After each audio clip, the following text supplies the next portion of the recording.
تعصب ہے جو ملک میں پایا جاتا ہے، حالانکہ ایسا نہیں ہے۔ مدارس کی بنیاد جو رکھی گئی وہ ازہر ہند دارالعلوم دیوبند اس کا مرکز ہے، اور جب دارالعلوم دیوبند کی بنیاد ہوئی تو دارالعلوم دیوبند نے پرائمری کے شعبے کو علیحدہ کیا اور عربی کے شعبے کو علیحدہ کیا۔ یہ دو بنیادیں ہیں جو اسلام کے اندر اعتدال کے ساتھ پائی جاتی ہیں۔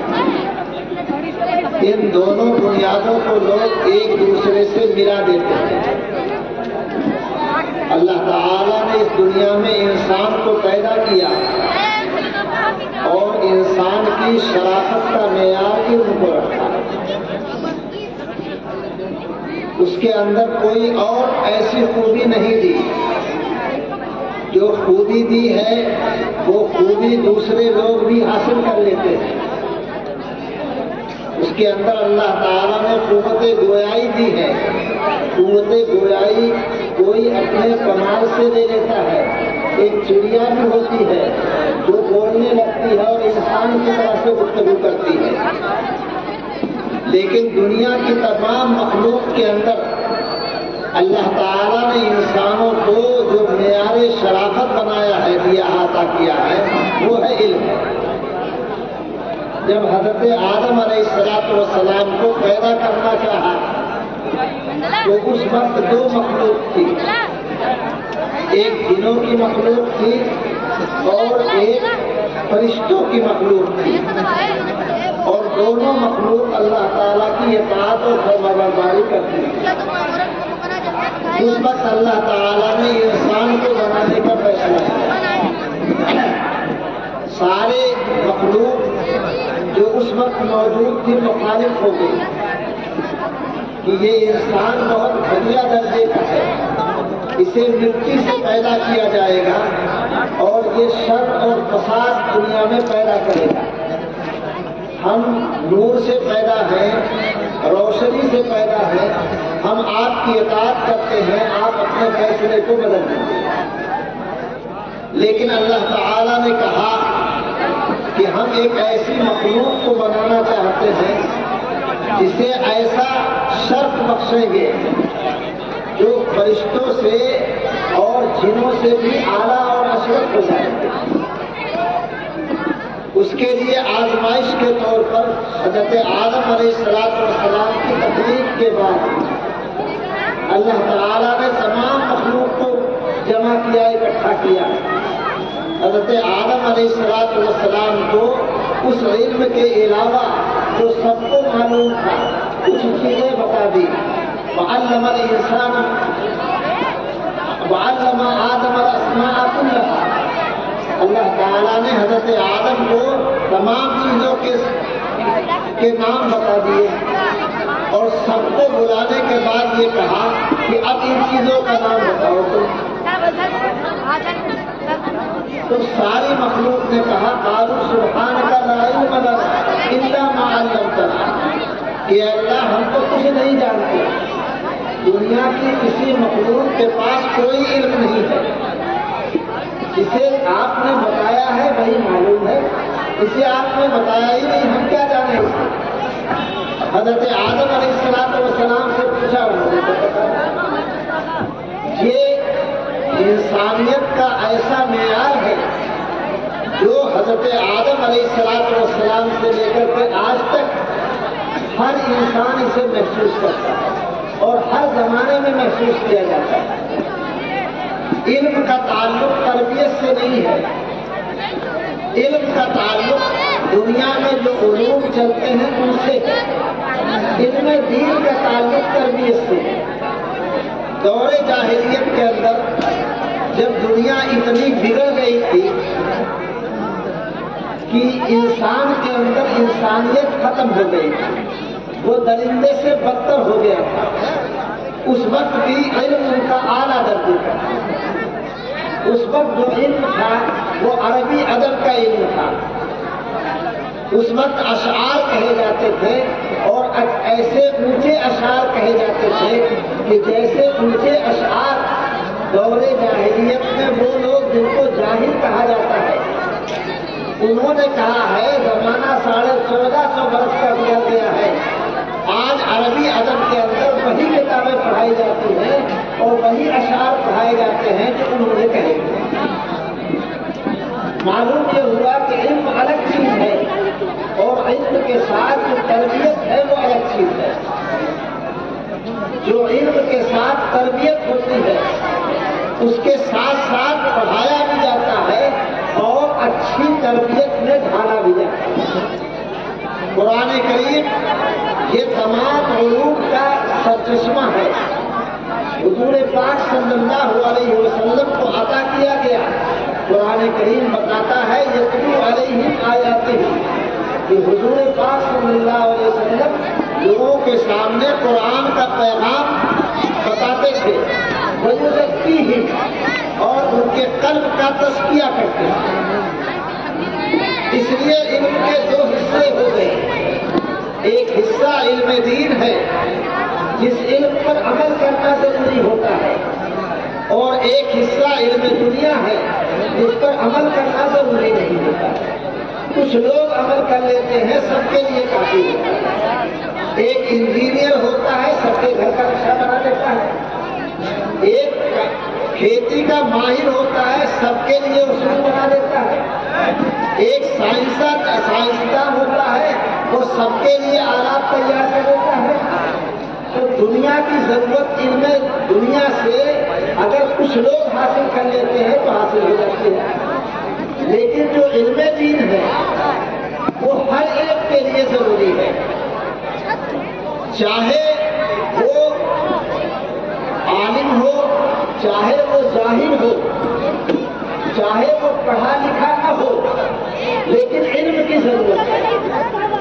علم کے لیے یہ ضروری نہیں ہے کہ آپ اسے لکھیں، علم کے لیے ضروری نہیں ہے کہ آپ بولیں، علم عمل چاہتا ہے۔ آج سے 50 برس پہلے دنیا کے اندر علم کی ایسی کوشش نہیں تھی جو علم کے دھارے میں سارے کے سارے لوگ بڑھے۔ لوگ جاہل رہتے تھے، نہیں پڑھے لکھے رہتے تھے، لیکن دنیا کے اندر ان کا مقام اور مرتبہ کم نہیں تھا۔ وہ علم ان کا جو علم تجربے سے حاصل ہوتا ہے، وہ علم ان کا جو علم ان کا بھی عملی طور پر پریکٹیکل طور پر لوگوں کے ساتھ معاملات کر کے ہوتا تھا، وہ علم ان کا مکھیا بنا دیتا تھا، سردار بنا دیتا تھا، وہ بھی علم تھا۔ آج ہم یہ سمجھیں کہ وہ علم نہیں تھا تو ہماری بڑی بھول ہوگی۔ وہ علم کا ایک میدان تھا جس میں وہ لوگ ہوتے تھے جو گاؤں میں ایک آدمی ہوتا تھا، سرپنچ ہوتا تھا، اگر اسے ڈگری دیتے تو اس کے پاس ڈگری نہیں ہوتی تھی، لیکن وہ سارے گاؤں کی رہنمائی کرتے تھے۔ لیکن تمام دنیا کے اندر جو معیار شرافت ہے وہ علم ہے۔ وہ علم کیسے حاصل ہوتا ہے؟ وہ سرپنچ بنا وہ کسی ڈگری کا مطابق نہیں ہوا ہے، کسی استاد کے سامنے نہیں ہوا ہے، لیکن اس نے علم حاصل کیا ہے اپنے تجربات سے، وہ سرپنچ بنا۔ یہ وہ بنیاد ہے جو اللہ تعالیٰ نے قرآن کریم سے بتائی ہے کہ آپ اگر مدرسے میں نہیں پڑھے ہیں، اگر آپ کالج میں نہیں پڑھے ہیں، آج مدرسہ ہے، آج کالج ہے، آج پیسے ہیں، کل پیسے نہیں تھے لوگوں کے پاس۔ ہندوستان میں اتنی یونیورسٹیاں نہیں تھی، لیکن ہر پڑھا لکھا آدمی کو کالج ہوتا تھا، ہر پڑھا لکھا آدمی کو کالج ہوتا تھا، مدرسہ ہوتا تھا، وہ اپنی ذات میں انجمن ہوتا تھا، پورے گاؤں کو پڑھا دیتا تھا۔ تو جو سسٹم کل تھا وہی سسٹم آج ہے، طریقہ کار بدل گیا۔ ہم یہ سمجھیں کہ ہم بدل کر کے ہم کہیں آگے پھر روشنی میں آ گئے، اب وہ مدرسوں کی صورت میں آ گیا ہے، تو ہمیں اس کا استقبال کرنا چاہیے اور ہمیں اپنے بچوں کو مدارس کے اندر پہلے بھیجنا چاہیے۔ یہ وقت حالات ملک کے اندر آئے ہیں، جیسے ملک کے اندر جب انگریز یہاں غالب ہو گیا اور وہ اپنے مذہب کی ترویج اور اشاعت کے لیے ساری مشینری کو لگا دیا، تو علماء دیوبند نے، دارالعلوم دیوبند نے، جمعیت علماء ہند نے حالات سے مقابلہ کرنے کے لیے ایک راہ طے کی۔ اسی طرح سے آج تعلیم کے راستے سے ایمان سلب ہو رہا ہے۔ ہمارے نوجوان بچے جو ہمارے اسلام کے لیے، مسلمانوں کے لیے مستقبل ہیں، وہ تباہ اور برباد ہو رہے ہیں۔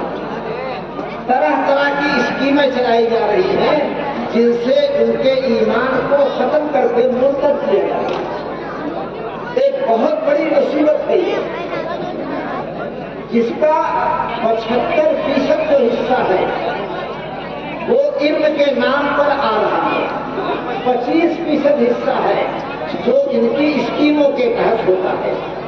یہ کالجز اور یونیورسٹیوں میں جہاں برین واشنگ کی جاتی ہے اور بچے اور بچیوں کو ایک ساتھ مخلوط رکھا جاتا ہے اور وہاں سے ان کے ایمان کا جو تسلم ہے، جو ان کے عقائد ہیں، ان کے اندر جو پختگی ہے، پہلے اس پختگی کو ختم کیا جاتا ہے، کم کیا جاتا ہے، پھر اسلام کے بندھن کو کمزور کر دیا جاتا ہے، پھر وہ ٹوٹ جاتا ہے اور اسلام سے وہ منحرف ہو جاتا ہے۔ اب اس کا حل کیا ہو؟ آپ یہ نہیں کہہ سکتے ہیں کہ آپ اپنے بچوں کو تعلیم نہیں دیں۔ تعلیم اتنی ہی اہم ہے، چاہے وہ عصری ہو چاہے وہ دینی ہو، جو انسانی شرافت کے لیے ضروری ہے۔ اس کی اہمیت سے آپ انکار نہیں کر سکتے۔ تو اس ملک میں ایک ہی طریقہ ہے کہ آپ کے پاس جو مدارس ہیں، آپ کے پاس ملک کے اندر جو مالدار لوگ ہیں، جو صاحب حیثیت لوگ ہیں، وہ ان مدارس کے اندر عصری علوم کی تعلیم کا بندوبست کیا جائے، اور جو لوگ صاحب ثروت ہیں وہ غیر مخلوط تعلیمی ادارے کالجز بنائیں اور بنا کر کے وہاں اسلامی کلچر اور اسلامی ثقافت اور اسلامی ماحول میں تعلیم ہو۔ یہ اس کا حل تجویز کیا گیا ہے اور اس سے بہتر کوئی حل نہیں ہو سکتا ہے۔ 5 سال لگیں گے، 10 سال لگیں گے، پھر آپ کے پاس ایک متبادل چیز آ جائے گی۔ سیلبس وہی ہے جو ان کالجوں میں پڑھایا جائے گا، ڈاکٹر بنانے کے لیے وہی مدرسے میں پڑھایا جائے گا۔ ایسا نہیں ہے، نمونے موجود ہیں ہمارے یہاں۔ ہمارے پاس اسلامی کالجز ہیں، ہمارے پاس ڈگری کالج ہیں، میڈیکل کالج ہیں جو مسلمانوں نے قائم کیا ہے، لیکن ان کی تعداد بہت قلیل ہے۔ اس سے مسلمانوں کی آبادی کے اعتبار سے ضرورت پوری نہیں ہوتی۔ اس طرف لوگوں کو توجہ دینے کی ضرورت ہے، مدرسوں کو توجہ دینے کی ضرورت ہے اور گارجین کو توجہ دینے کی ضرورت ہے۔ آپ کے اس علاقے میں آپ کا یہ ادارہ الحمدللہ اپنے اکابر کی اس فکر کو کا ایک نمونہ یہاں ہم بنانا چاہتے ہیں اور اس نمونے کو ہم یہاں برپا کرنا چاہتے ہیں تاکہ اس نمونے کے مطابق دوسرے ادارے بھی چلیں۔ وہ طریقہ یہ ہے، اس کو آپ بھی سمجھیں، ہم بھی سمجھیں اور لوگوں کو سمجھائیں کہ جیسے ڈاکٹری ایک شعبہ ہے، انجینئرنگ ایک شعبہ ہے، یہ شعبے دنیا کے علوم میں الگ الگ چلتے ہیں اور ان کے ماہر تیار ہوتے ہیں۔ ویسے علم دین کے اندر عالم بننا ایک شعبہ ہمارا ہے، حافظ بننا ایک شعبہ ہمارا ہے۔ حفظ کے ساتھ کوئی اور چیز نہیں چل سکتی، بس معین اور مددگار کوئی چیز رہ سکتی ہے۔ اگر آپ یہ چاہیں کہ حافظ کے ساتھ اس کو جو ہے وہ انگریزی بھی پڑھائے تو قرآن اس کے پاس نہیں رہے گا، آئے گا تو چلا جائے گا۔ یہ اپنے ذہن میں ہم بسائیں، 3 برس اگر اس بچے کو قرآن پڑھانا ہے تو حفظ پڑھائیں گے، اور حفظ کے ساتھ جو ضروری چیزیں ہیں یہ ایک شعبہ ہے۔ جیسے ڈاکٹری ایک شعبہ ہے، طب کے ساتھ اگر چاہیں کہ انجینئرنگ کو جوڑے تو نہیں جوڑ سکتے، کھیتی کو جوڑے نہیں جوڑ سکتے، سائنس کو جوڑے نہیں جوڑ سکتے ہیں۔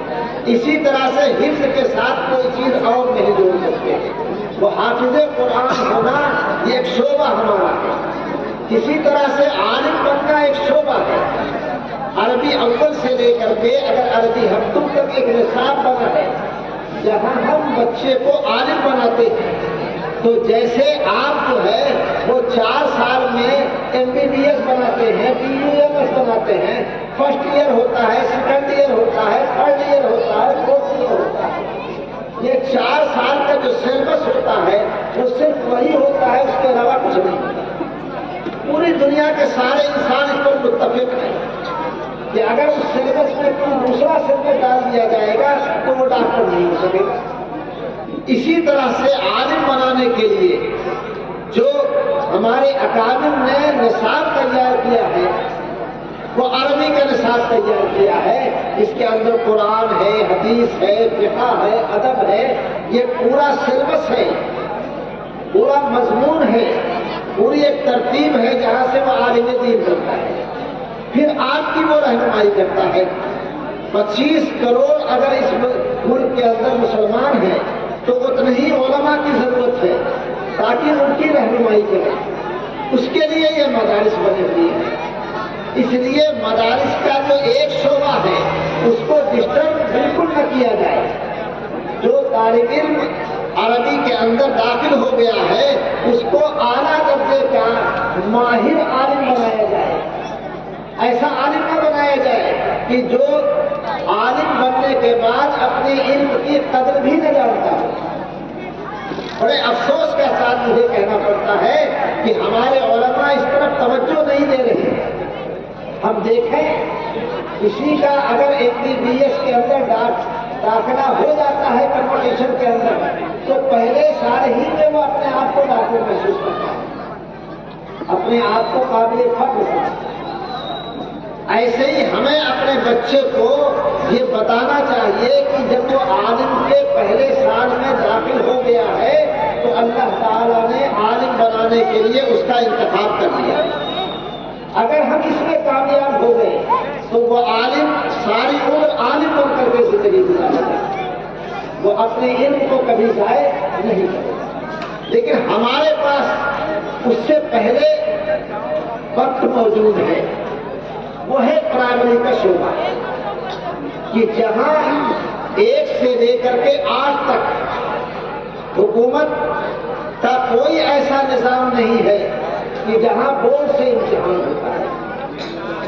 وہاں ان کا ایک سلیبس ہے، وہ سلیبس آپ اگر 8 گھنٹے پڑھاتے ہیں تو 4 یا 5 گھنٹے میں آپ پورا کر سکتے ہیں، کوئی دقت اور دشواری نہیں آئے گی۔ اس کے بعد ان کی کوئی بندش نہیں ہے۔ ہم مدارس کے اندر یہ اہتمام ہونا چاہیے کہ وہاں 1 سے لے کر کے 8 تک دینیات کے ساتھ، تاریخ اسلام کے ساتھ، قرآن کریم کے ساتھ جو حکومت کا نصاب ہے اس حکومت کے نصاب کو مدارس میں پڑھائے جائے۔ یہ تبدیلی ہمارے مدرسوں کے اندر لانی چاہیے۔ بالکل سلیبس وہی ہونا چاہیے۔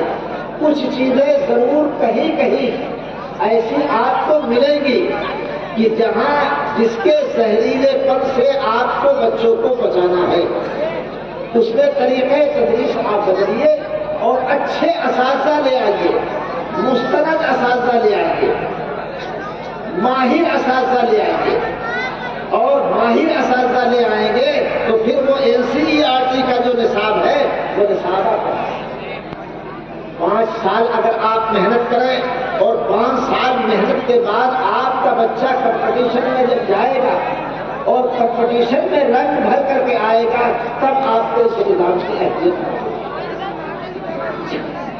جب آپ یہ ہو گئے تو اس کے بعد آپ کے پاس ادارے موجود ہیں، ان اداروں سے بھی گزارش کی جاتی ہے۔ جمعیت علماء پورے ملک کے اندر کہتی ہے، دارالعلوم جب بھی رابطے کی میٹنگ کرتا ہے تو لوگوں سے کہتا ہے کہ مسلمانوں نے جو ادارے ہائی اسکول تک کے قائم کیے ہیں، انٹر تک کے قائم کیے ہیں، ان اداروں میں دینیات کا ایک شعبہ ان کو بنانا چاہیے۔ کوئی بندش نہیں ہے، آپ اگر بنانا چاہیں تو بنا سکتے ہیں، نہیں آپ بنا سکتے ہیں۔ ہفتے میں ایک دن ہوتا ہے اتوار کا دن، مہینے میں 4 دن ملتے ہیں آپ کو، 4 دن بچوں کو اپنے کالج میں چھٹی کے دن میں بلائیے، کسی اچھے عالم دین کو بلائیے، وہ محاضرہ اور لیکچر دے گا، یعنی اسلامی جو بنیادی عقائد ہیں ان بنیادی عقائد کو وہ بتائے گا۔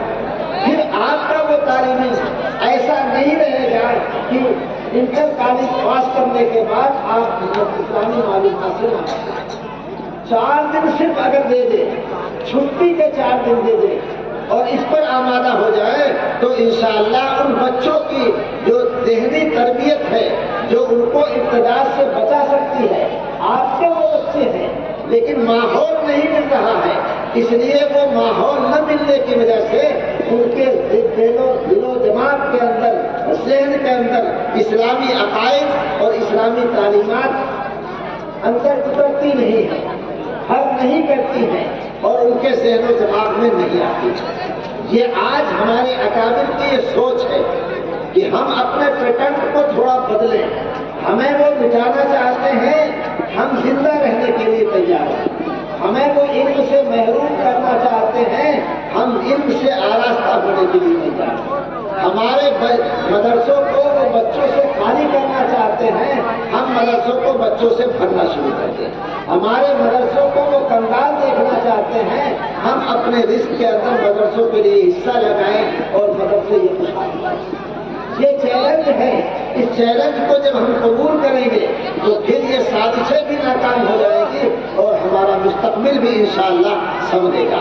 اللہ تعالی ہمیں اور آپ کو عمل کی توفیق عطا فرمائے، اکابر کی جو سوچ ہے اس سوچ پر آگے بڑھنے کی توفیق مرحمت فرمائے۔ وآخر دعوانا ان الحمدللہ رب العالمین۔ ضرور شریف پڑھ لیجیے دعا۔